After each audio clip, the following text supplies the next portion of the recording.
I don't make the rules, but I just...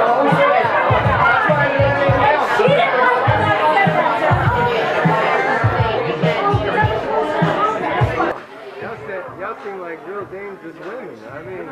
The best ones are. Always gotta watch your back. Stabigail might come after you, carve you up for dinner. Oh my goodness. They're just as dangerous as they look.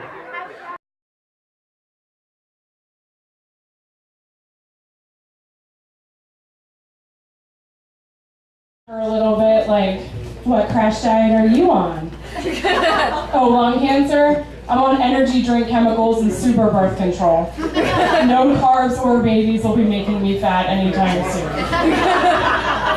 But guys, it was so easy, I thought someone should be thinking of a law making it more difficult for women to get Plan B when they need it. You know? Like, otherwise I just want to do it all the time for no reason. Because when it comes down to it, I mean, we women, we need to take responsibility for our actions, you know? Like, we need to understand that while sex is really fun, every time we spread our legs open and have sex with someone, we do take that risk that we may need to get an abortion. All right, that's it, I'm retiring the joke. It's so weird, it's so weird. I told the joke like 5 times and it killed, and then this week it's just every time. I don't know what it is. So anyway, so abortion. So recently I got a text from my ex from like 5 years ago. One of my long-term ex-boyfriends, out of nowhere. It was like a really graphic sexual text message. And it made me remember that it is September. It's getting a little bit colder. It's getting a little bit lonelier. And it's the time of the year where all of my ex-boyfriends are sadder than they were when they first met me. You know, like even walking here, it was like, you know, I get seasonal depression, you know, so I was walking here, you know, I had like, well, you know, I had more clothes on than this, obviously, and it was like a little chilly, it was getting dark, and I was walking down this block and there was no one on the block. It was super lonely, and I just thought, it would be so nice if an aggressively opinionated man just came out from the shadows and told me how pretty I would be if I would just smile.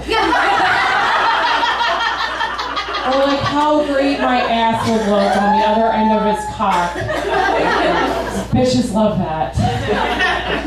Guys. Guys, you ready to get the show started? I'm really excited. The first 2 you're going to see, they're not stand-up comedians, but they do this really awesome theater company, Touch Me Philly Productions.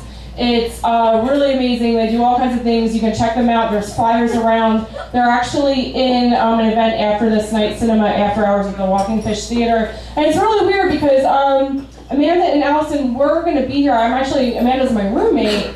And we have this dry erase board where we leave each other messages, like, sometimes we write, like, nasty things about the cats because they can't read. She left me this note, and she's like, oh, you know, like me and Allison can't make it, but they sent in other representatives of Touch Me Philly Productions, and they're really sexy, and they're really interesting, and they're really fucking funny. So I want you to give a warm welcome to Touch Me Philly's terrible twosome, Stabigail and Cadabra. Woo!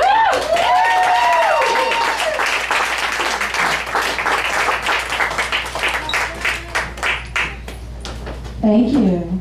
Oh, you all look so delicious. Hello, boils and ghouls. I'm Cadabra, the Madam of the Mysterious. And I'm Stabigail. Don't make me live up to my name, so laugh. That's right. Yes, I am the strange siren of Cinema After Hours, which is a show, as Rachel was saying, that we do monthly over at the Walking Fish Theater. Now, you might not know this, but we weren't always such voluptuous, beautiful, undead beauties that you see before you. We were, in fact, at one point, actually alive and breathing, just like you all seem to be. So you see, we were actually killed at the same time. We were on movie set. I was the star. I knew it was a role that was going to be my breakout. See, it was a really super deep character. I was going to be a singing telegram girl. Not only that, a singing telegram girl who fights ghosts in her spare time at the local roller rink. It doesn't get much deeper than that. I could just smell the Oscar. And I was on set because I was hired by the director because I was born with the gift. And I still have it now. And he hired me because I helped his wife reconvene with their prize Shih Tzu Pookie after she ran over it with a golf cart one day. Yeah. Fortunately for us, or unfortunately for us, my goodness, well, fortunately that now you were all here, but unfortunately it was a tragic accident. Oh no! You see, I was skating over to this particularly nasty poltergeist. He had just pulled off my shirt. I was skating, and all of a sudden the wheels on my left skate just flew off in all directions. I didn't know what to do. I couldn't stop myself. I just careened forward, over the railing, and through the glass on the popcorn machine, where I met my hot, buttery death. And as she was there dying her hot, buttery death, one of the wheels flew across the set. I was sitting to the side trying to commune with spirits, and I was awing, and my mouth was wide open, and the wheel got lodged in my throat, blocking my passage's way, so that I could no longer breathe. Fortunately for us, the strong, powerful sorcerer Silas Killington heard tale of our tragic demise and brought us back from the dead. He knew we would be the perfect pair to bring a whole bunch of movies to Philadelphia audiences. We not only do horror movies, but also adult-themed films, documentaries, and comedies as well, although I'm sure you guys wouldn't be interested in comedies. You know, now that you're saying comedy, we've never been to a comedy show before, right? Well, when I was alive, I'd been to one, but I've certainly never been in one. Although, I did eat a comedian once. What did he taste like? Oh, he was pretty good, but he kind of tasted a little funny.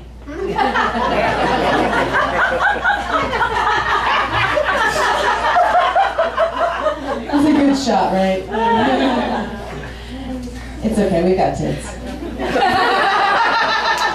Oh, I think on that note, she's getting a little hungry. I think I'm getting a little turned on, too.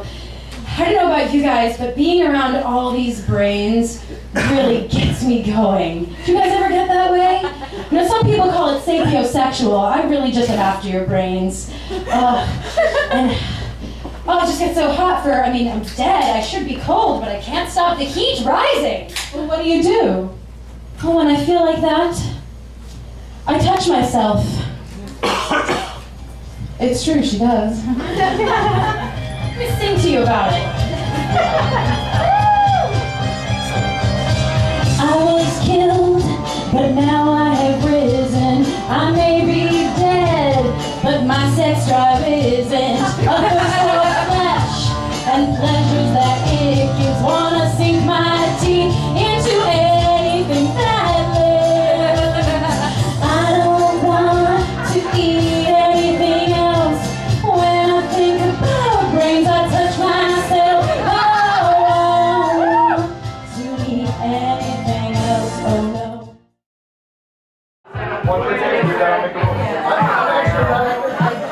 I don't make the rules, but I just make